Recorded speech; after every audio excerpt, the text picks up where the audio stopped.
Hi guys, we are starting a new concept, subject verb agreement. Subject are in the bold typeface and verbs are underlined. Example, जिसमें आई लिखा है वो subject है और जो run है वो वर्ब है. Subject verb agreement means that subjects and verb must always agree number. इसका मतलब सब्जेक्ट वर्ब के साथ एग्री करेगी.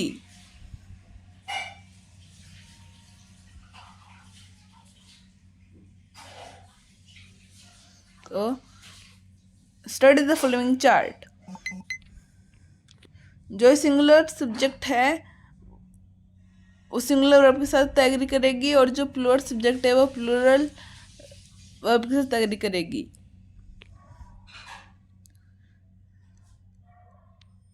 There are some rules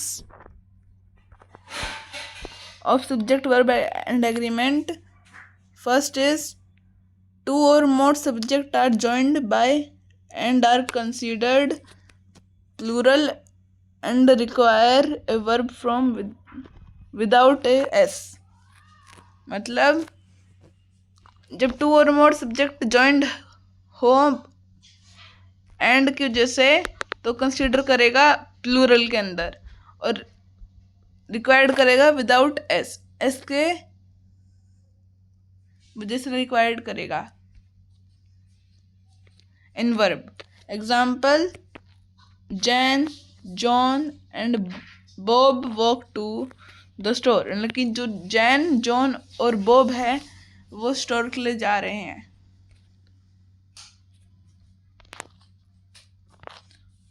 Our second definition is if a subject is modified by the word each or every, then subject is singular and will take a verb from the end in s. मतलब जब एक subject modified हो each और every subject के अंदर each और every हो तो वो सब्जेक्ट सिंगुलर माना जाएगा और वर्ब उसके एंड में आएगी. Example, each boy and girl walk to the store. कि जो बॉय और गर्ल है वो स्टोर के लिए जा रहे हैं.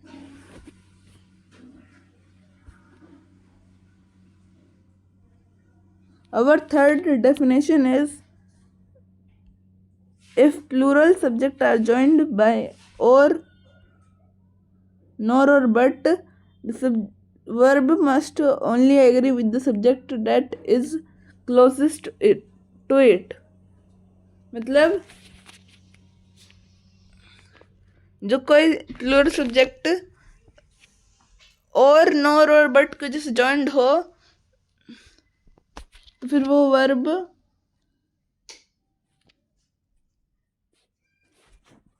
सब्जेक्ट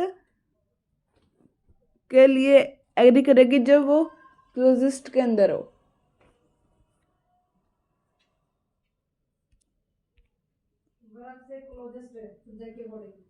जब वो वर्ब के क्लोजेस्ट सब्जेक्ट के अकॉर्डिंग हो.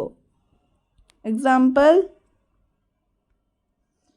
ईदर बॉब और his brother walk to the store.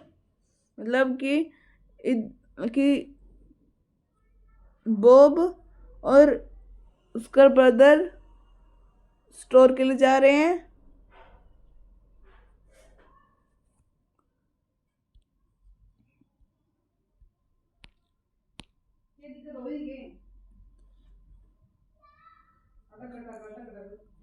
Neither Bob or his brother walked to the store.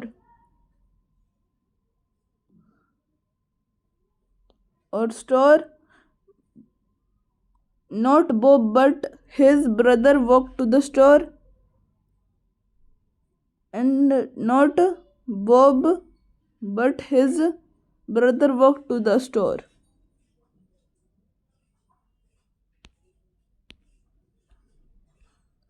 Thanks for watching. Stay tuned for more videos.